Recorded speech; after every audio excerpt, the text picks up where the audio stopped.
All women are different, but they are all women. This video is androcentric from a men's point of view and is presented as opinion, commentary, and debate. Expressing opinions is not violence. These are ideas to challenge, question, and argue in public, because classical liberalism relies on the First Amendment for its dialectic. If you are a feminist, then consider this. If patriarchy truly existed as claimed, feminism could not. And if all men are trash and women are equal to men, then what are we to conclude? Women will die for their children, men will die for their wives and children. And God chose to die for all mankind.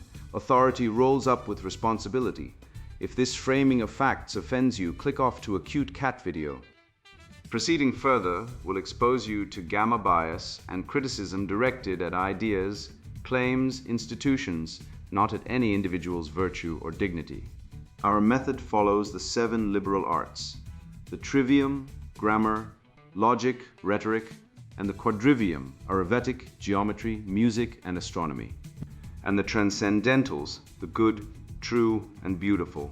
If this framework is not for you, feel free to exit now. It's no disgrace. Women are wonderful. God bless America. Men are great.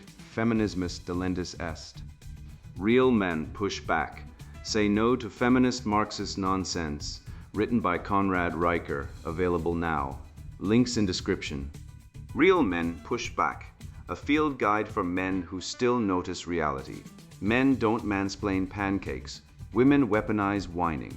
How feminism invented victimhood as a career path and turned breakfast into a battlefield of the sexes. You know what's more dangerous than a bad pancake flip?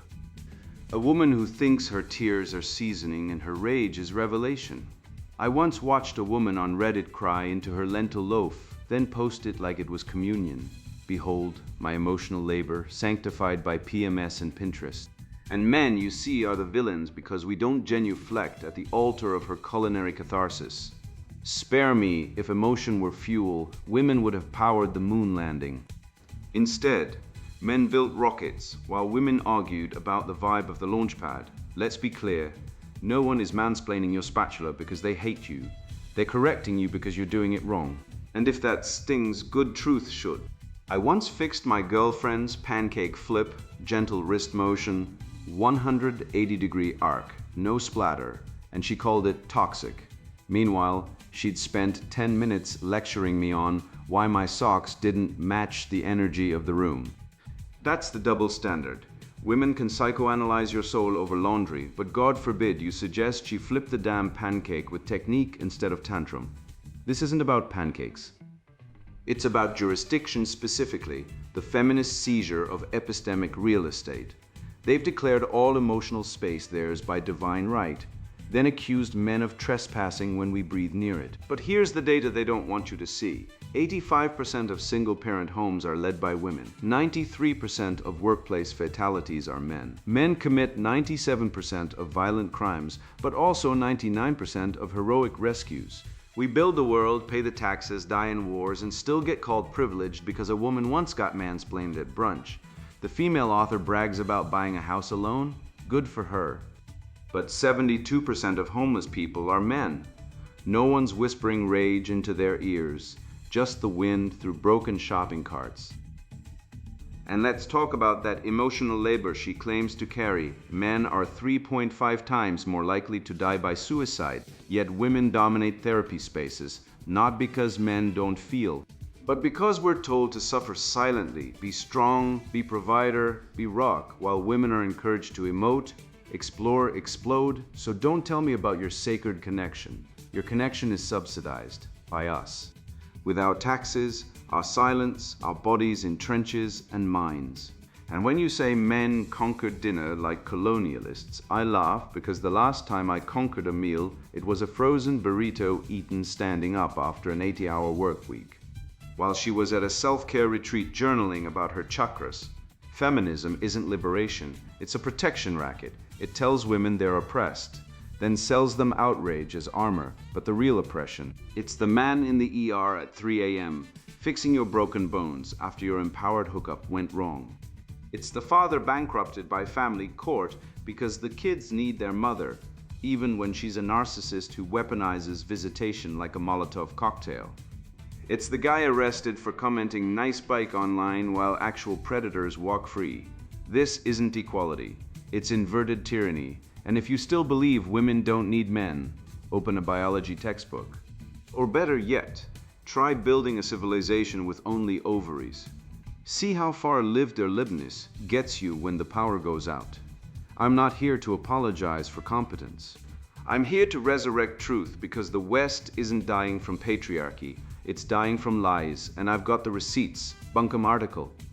You know what really grinds my gears? When I'm calmly flipping a pancake, like just trying to eat breakfast, and my dude starts lecturing me on the correct way to flip it. Not because I asked, not because I burned it, but because he exists, and existence for men is synonymous with expertise. I didn't say a word. I didn't need help, but there he was, Mr. Flippity flip of the patriarchal griddle, ready to mansplain my spatula technique like he's Gordon Ramsay reborn. And let's be real, if I had walked up and corrected his golf swing or told him how to parallel park, everyone in the room would have gasped. How rude, so aggressive. She's so angry, but him. He's helpful, he's involved, he's emotionally available. Meanwhile, I'm supposed to smile, thank him, and internalize the message. Your instincts are wrong, your body doesn't know, and only male logic can save you from culinary doom. This isn't about pancakes. This is about jurisdiction. Welcome to the new moral expansionism, where neutrality is violence, silence is complicity, and every neutral act is a battleground for gendered interpretation. You think you're just standing still? Nope. In the feminist semiotic field, stillness is a declaration, and if you're a woman who dares to feel, that stillness becomes a war cry. Take recipe testing. Sounds harmless, right? But dig deeper. The kitchen is the last colonial outpost of emotional labor. Women are expected to test, tweak, taste, and trauma bond over casseroles, while men show up at dinner like conquistadors. This is good. Did you make it as if the entire emotional ecosystem of flavor, timing, and familial nourishment just appeared like manna from a male god? I tested a vegan lentil loaf last week. Took me 3 tries. I documented every burn, every soggy center, every tear shed into the food processor. Yes, literally, I was PMSing, and my tears are part of the seasoning. Okay, I posted it online. Do you know what happened? 2 comments. One from a man saying, "Have you tried meat?" and another saying, "This looks dry." No recipe exchange. No, "Hey, I struggled too." Just critique from people who've never boiled water with intention. That's the cognitive difference, baby. Men process food as fuel. Women process food as feeling. One is logistical. The other is lived erlebnis. But in the male gaze, feeling becomes hysteria, angry, too much. We're not allowed to be passionate without being punished for it. Now let's talk home ownership. Because nothing says adulting like signing a 30-year mortgage with a man who still thinks splitting expenses means you cover groceries and he pays the mortgage, then wonders why you didn't contribute to the down payment. Surprise, bro. I was busy paying your emotional bills while you played Call of Duty and avoided therapy. I bought my house alone, no co-signer, no financially stable partner, just me, my credit score, and the collective rage of 10,000 wronged witches whispering in my ear as I clicked submit on the loan application. And when the realtor, a man of course, told me I must be so lucky to afford it, I smiled and said, "No, I'm just not lazy." His face? Priceless. Because here's the truth, they don't want you to know, women don't need men to survive. We need men like fish need bicycles. As a metaphor, not a lifestyle choice, but the system is rigged. Male tax slavery funds global welfare colonialism, yet they still expect gratitude. They fund schools, healthcare, food stamps, then turn around and say women are dependent. You're funding our independence, you clowns. And it's working. And interviews. Oh, honey. Let's talk about how I walked into a job interview last month, wearing red lipstick and a blazer, and the male interviewer spent the first 5 minutes asking me about my work-life balance goals. Translation: when are you going to have kids and disappear? Meanwhile, the man who came in after me, wearing a stained hoodie, got grilled on his vision for innovation. Same role, same company, different universe. They call it communication issues. But it's not about communication, it's about cognition. Men communicate to solve. Women communicate to connect. One is transactional, the other is sacred. But in the corporate patriarchy, connection is pathologized as emotional, distracting, unprofessional. So we code switch, we deaden our voices, we wear flat shoes and speak in bullet points. And still, they say we're too intense. Newsflash, intensity is power. Anger is clarity, and every time a woman refuses to shrink, she cracks the patriarchy like a walnut under a sledgehammer. So let me be clear. I'm not here to fix myself. I'm here to dismantle the framework that says I need fixing. My anger isn't taboo. It's holy. My intuition isn't illogical. It's post-logical. My body isn't a problem to be managed. It's a temple of rebellion. And if that makes men uncomfortable, good. Discomfort is the first symptom of decolonization, jurisdiction, the myth of female epistemic innocence. When my brother-in-law handed me a screwdriver and said, "You might strip that Phillips head if you don't angle it right," I didn't burst into tears or accuse him of tool patriarchy. I said, "Thanks, I'll try that." That's called learning, not being colonized by hardware hegemony.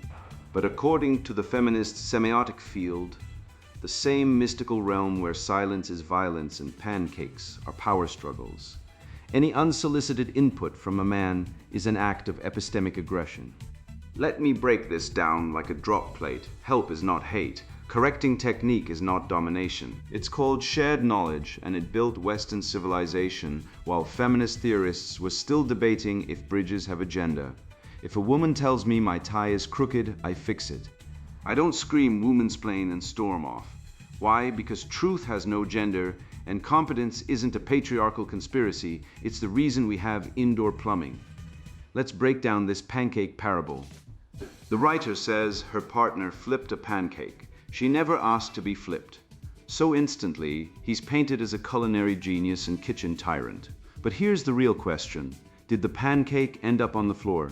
If it did, and he caught it, avoiding a sticky disaster, then his action wasn't about pride, it was about results. Think of a doctor jumping in during surgery because the trainee's about to hit a major blood vessel. Does the trainee get to yell doctor gender? No, because safety trumps ego. The same applies with cooking. If someone spots a mistake that could ruin dinner, waste ingredients, or even start a fire, stepping in isn't overreach, it's common sense. And if you can't handle being helped without turning it into a battle of the sexes, maybe the real issue isn't the system, maybe it's your reaction. The article claims women process food as feeling and men as fuel, as if women are mystical priestesses of flavor, while men are joyless fuel injectors. This is not profound, it's infantile. Women don't season food with tears during PMS, they season it with salt, pepper, and thyme. If your lentil loaf is held together by menstrual grief, I'm not eating it. And if men only see food as fuel, why do 90% of Michelin-starred chefs and 70% of professional bakers identify as male? According to the Bureau of Labor Statistics, men hold 54% of chef and head cook positions in the US, despite working fewer hours in unpaid domestic labor. So either men have an unnatural obsession with fuel, or the feminist narrative is full of crap. Spoiler, it's the latter. Cooking isn't emotional labor, it's skilled labor. And skill is earned, not inherited through ovulation. Now, the writer boasts about purchasing a house solo, claiming to hear echoes of 10,000 wronged witches the moment she confirmed the deal. Let's clarify. I secured a home by myself, no partner involved, so I must be a rebel sovereign in the feminist revolution. Yet men routinely acquire property alone, without invoking ancestral rage or casting it as warfare against patriarchal control. Why the disparity? Because male self-reliance is standard. Female self-reliance is framed as rebellion. That isn't fairness, that's a flipped version of reliance. Consider the data. In 2023, single women accounted for 19% of home buyers, compared to 11% for single men per the National Association of Realtors. Yet you won't find trending stories about manly endurance. No banners shout, "Man handles mortgage, breaks free from stereotypes." Why? Because society doesn't need to elevate male capability with ritual or fanfare. It's simply assumed. In contrast, Female success is packaged as extraordinary because beneath the surface, the feminist narrative still operates on the quiet belief that women are fragile without male support. Otherwise, why elevate a home purchase like it's a historic breakthrough? She mocks the realtor who said she was lucky to afford the house. But let's be honest, if a 25-year-old woman with no kids, no alimony, and a tech job buys a house in a high-cost city, people will question it because statistically it's rare. Not because of misogyny, but because financial reality doesn't care about ideology. The median net worth of a single woman under 35 is $6,200. For single men, it's $11,700. If you're beating those odds, great, but don't rage against the machine when people express surprise. That's like a 5'6" man dunking and yelling, "Stop saying I'm short, I'm defying gravity." No, gravity still exists. So does financial inertia. Overcome it. Good. But don't pretend the system is rigged against you when you're winning within it. Let's talk about emotional labor, the sacred feminist ideal. The writer argues that women carry the emotional ecosystem of flavor, timing, and nourishment. But what about the father who works overnight shifts so his children can eat? The brother who travels 200 miles to be at his dying mother's side? The man who stands silently beside his wife during a miscarriage, hand held tight, because being there is emotional labor too. Emotional labor isn't only listening and affirming, it's persevering, it's giving up something for someone else. It's arriving when no spotlight follows. Yet, feminism overlooks male emotional labor because it doesn't match the expected mold. It's only recognized if it's spoken, soft, and tied to traditional femininity. That's not freedom, that's exclusion by belief system. The article claims men critique her vegan loaf without boiling water, so naturally they're oppressive trolls, but the internet is a critique machine. Women tear apart men's workouts, fashion, dating profiles, and hairlines every day. No one calls it woman shamming. Only male critique is deemed toxic. This isn't equality, it's asymmetrical grievance. And let's be real. If your lentil loaf is dry, it's dry. Doesn't matter if it's seasoned with tears or trauma bonding. Quality is objective. Taste isn't subjective, it's measurable. Umami, salt balance, texture, these are real. To say men can't judge food because they don't feel, it is like saying only women can judge poetry because men don't cry at sonnets. That's not depth, that's delusion. Finally, the feminist semiotic field declares that neutrality is violence, silence is complicity, and stillness is war.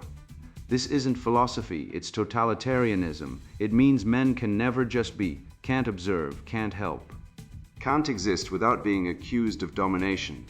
If I stand near a ladder while a woman climbs, am I ladder patriarchizing? If I don't applaud her every move, am I gaslighting her ascent? This is absurd.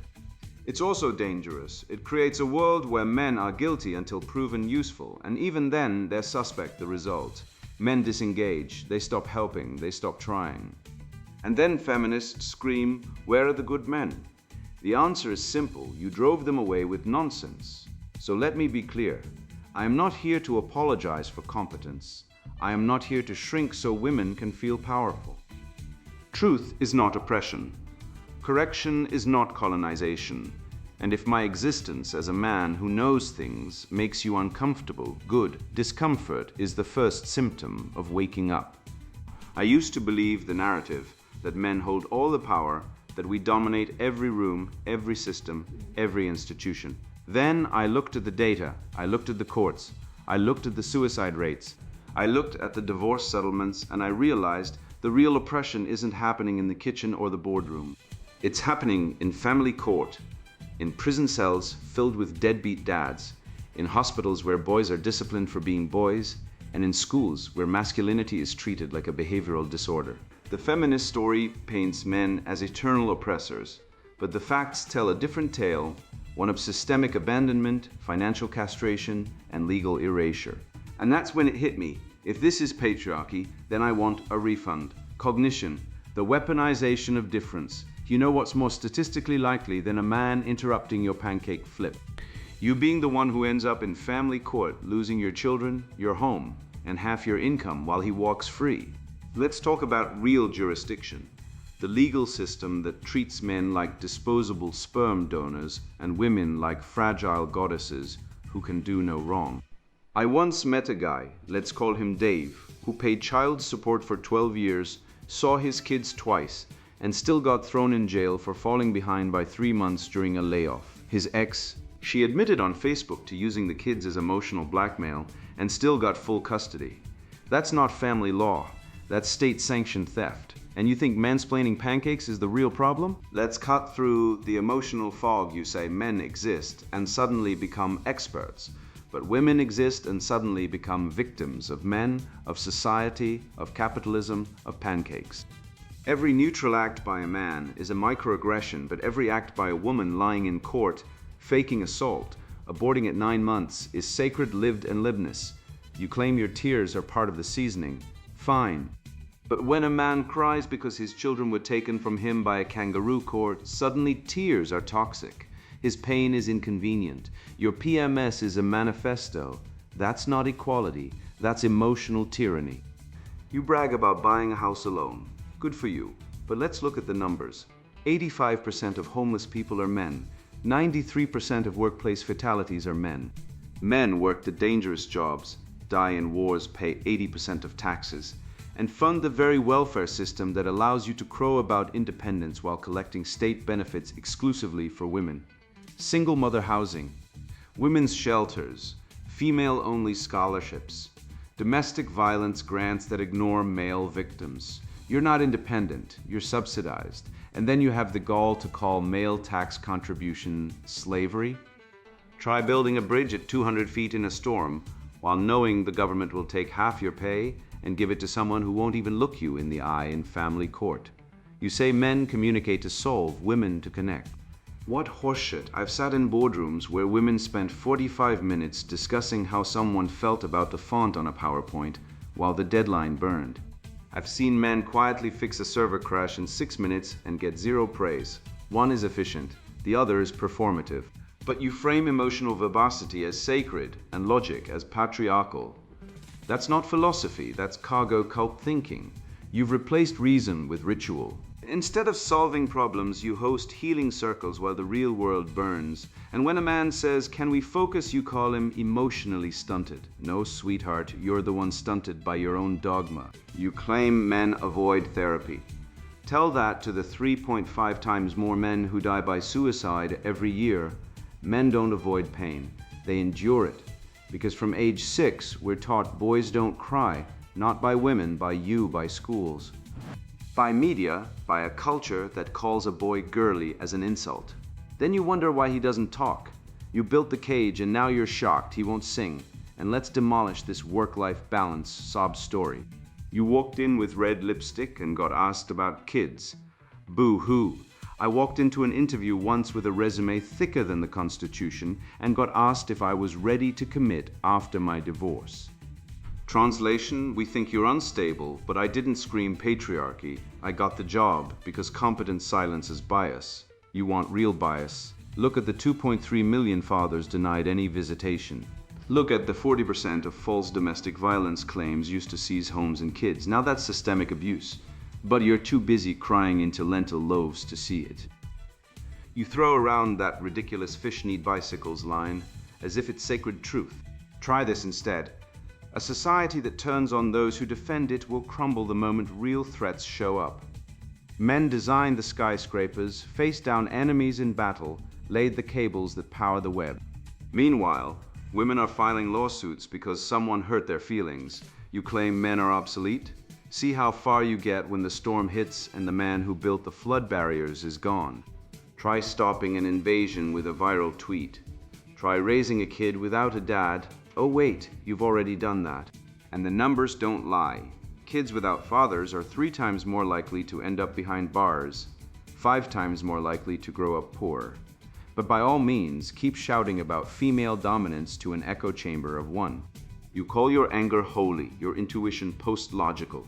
That's not enlightenment, that's possession. You've swapped the cross for the womb and now demand worship. But truth isn't revealed through rage. It's forged in logic, tested in debate, proven in results. Your sacred connection is just gossip with a spiritual upgrade. And when you demand men decolonize their minds, what you really mean is submit. Because your version of liberation ends with men in chains, emotional, financial, legal. So no, I don't feel bad for mansplaining your pancake flip. I feel bad that you've been brainwashed into thinking that's oppression. Real oppression is a father sobbing in a courtroom, signing away his life while the judge yawns. Real oppression is a man working a double shift in a mine so you can post about toxic masculinity from your heated apartment. Real oppression is being told your value is negative, from birth to work to death. Wake up. The patriarchy isn't holding you down. It's you and your ideological enablers who are crushing men under the weight of guilt, lies, and illegitimate power. And if that makes you uncomfortable, good. You think flipping a pancake is about power. Try flipping a hospital bill, a child support order, or the cold steel truth that 80% of suicides are men, and not one feminist march has ever been held for that. You want jurisdiction? Fine. Let's establish it. The real battlefield isn't your kitchen. It's family court, where fathers are stripped of children like conquered land, and no one says a damn word. You lecture me about emotional labor while ignoring the 3.5x higher male suicide rate, because real emotional labor isn't posting your tears in a lentil loaf.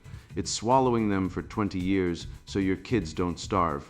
You call male logic patriarchal, while your entire legal system runs on it, courts, contracts, code, and yet you demand special epistemic immunity.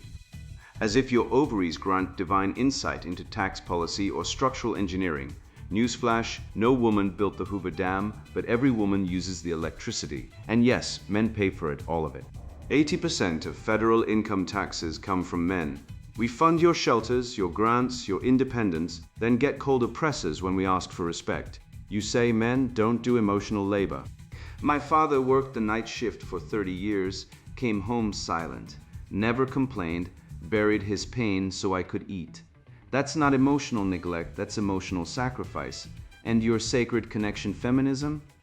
It's just emotional extortion wrapped in academic jargon. You want connection? Try connecting with a father who's only allowed 14 days a year with his kids, because the state assumes he's a threat, not a parent. You claim men conquer dinner. Most men I know are just grateful someone cooked. But you conquer minds through guilt, through lies, through the weaponized sob story of the oppressed woman who owns property, votes, and aborts 92% of unborn children while screaming about bodily autonomy. You don't want equality, you want supremacy, funded by male productivity and excused by feminist fantasy. I'm not here to mansplain, I'm here to mansave. Save you from the cult of female innocence. From the lie that men are always wrong and women are always victims. The truth, women lie, cheat, manipulate, and destroy just like men. The difference, society excuses it in you, but not in us. Wake up. The pancake isn't the problem. The ideology flipping it is. And now the sponsored book introduction, Real Men Push Back. Say no to feminist Marxist nonsense. You're holding this book because something is off. You feel it, you're not weak. But the world keeps telling you to be softer. You're not cruel, but you're labeled aggressive for setting boundaries. You're not failing, you're being set up to fail. I know this because I lived it. I was the kid who got suspended for standing up to a bully. The employee passed over for promotion because I wasn't empathetic enough. The father treated like a financial resource, not a parent. I was told to check my privilege while paying child support on a job I lost because the company hired a less qualified woman to meet diversity quotas. I kept my mouth shut for years. Then I woke up. And when I did, I saw the machine, a system engineered to strip men of power, purpose, and pride, then blame them for the collapse. This book is not for the faint of heart. It's for men who've had enough, men who've been told their instincts are toxic, their labor expected, their loyalty optional. If you're a man who's been downgraded from protector to paycheck, from leader to liability, this is your counterstrike. Inside, you'll find the truth behind the myths. Why men die earlier, work deadlier jobs, and are discarded when injured.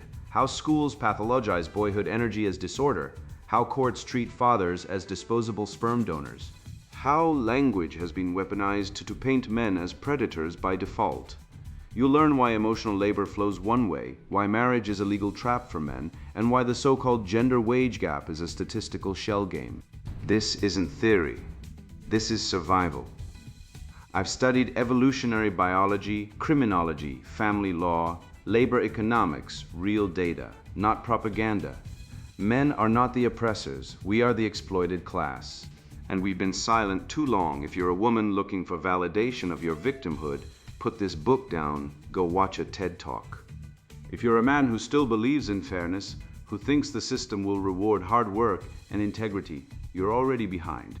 Read this book before you sign another marriage license, before you father another child in a feminist legal system, before you sacrifice your health for a job that will replace you the second you falter. This is not self-help. This is self-defense. You'll learn how to push back legally, socially, psychologically. You'll rediscover what it means to lead, to protect, to build. This book is for men who refuse to be erased, for men who remember what strength is, for men who know deep down that they were born to lead, not serve. If that's you, then welcome. The revolution starts now. Real Men Push Back. Say no to feminist Marxist nonsense, written by Conrad Riker. Buy now, links in description.